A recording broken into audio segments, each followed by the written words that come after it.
want to play you some sound from Draymond on the podcast P with Paul George. And we played a couple of pieces of this about an hour and a half ago, and I want you to weigh in. He talked to Paul George about just what his relationship is with Stephen Clay. What makes it special is like, these my brothers.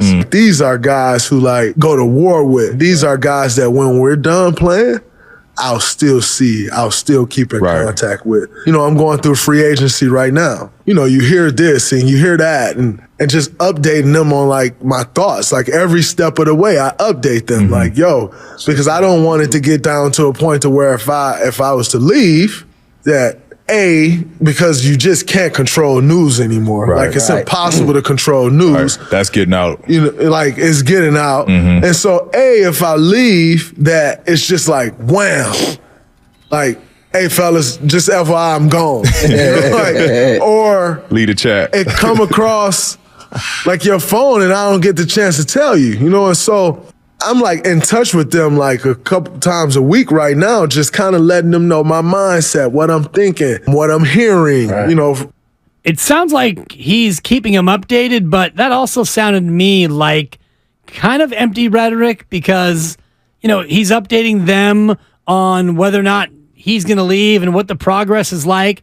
They know the way this is going.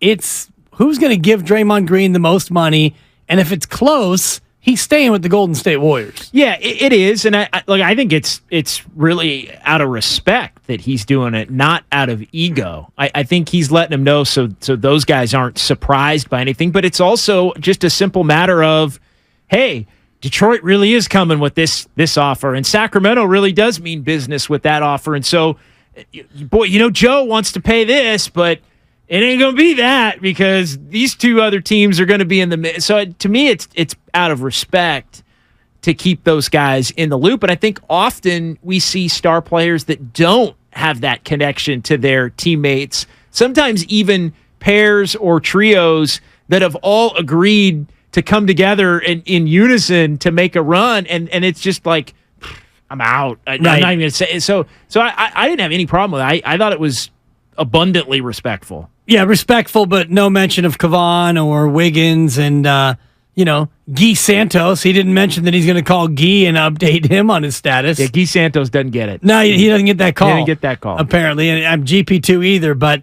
I do respect what Draymond said right after the loss to the Lakers where he said, I want to ride out with the guys I rode in with, and I take him at his word, but if the Warriors do come in with a 3-85 and Sacramento's at 3-105, well, then you're going to Sacramento because $20 million, even though all these guys have made a boatload of cash, $20 million's not nothing. $20 million's not That's nothing. That's a lot of money. But again, it's not like that world can't exist where the Warriors get to this point and then say, "Oh, well, that's too rich for our blood." Right. Like that ain't on the table at this point. Especially if it's that scenario that you lay out, where it's 85 versus 105. But again, I think it comes down to Draymond letting those guys know what it's going to take, just so they don't have to worry about it or not. But it doesn't sound like they're worried about it. Right. More from the podcast P with Paul George, and this is Draymond again talking about wanting to keep Stephen Clay and wanting to be a big three still. You hear things and like can't negotiate yet, but what I'm thinking, because I don't want it to come down to that if I'm not offered the offer that I think I should get, or I'm offered better somewhere else and I like that situation more at this point in time in my life, I don't want it to come down to like it's just some abrupt thing and like we haven't talked in weeks and now I'm hitting you up just to tell you I'm going. So I've been like updating them too, like every step of the way over the last couple of weeks about just what I'm hearing, what some of the possibilities may be, just to keep them in the loop. That's our relationship, and that's what makes it special. That's great. I love the start of that, which is, we can't negotiate yet. Yeah.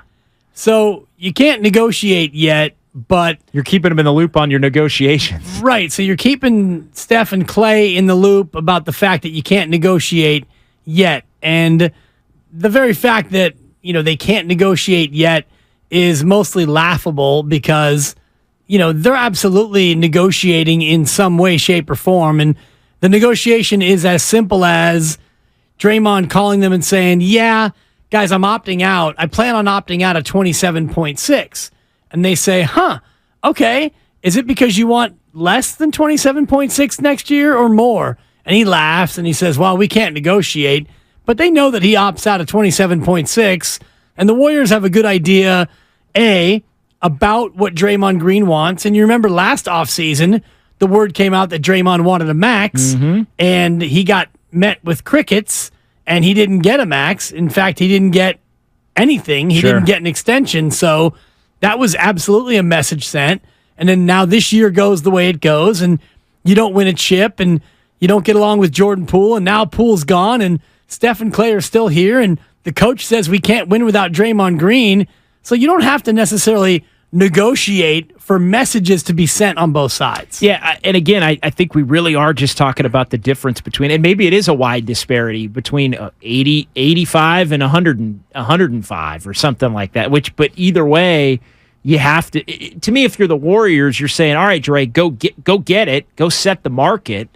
And because I think the love has been there. I know our guy Lucas, we were talking about it before the show, there was a sense from some of those comments like Draymond wants the love. To me, the love is cash.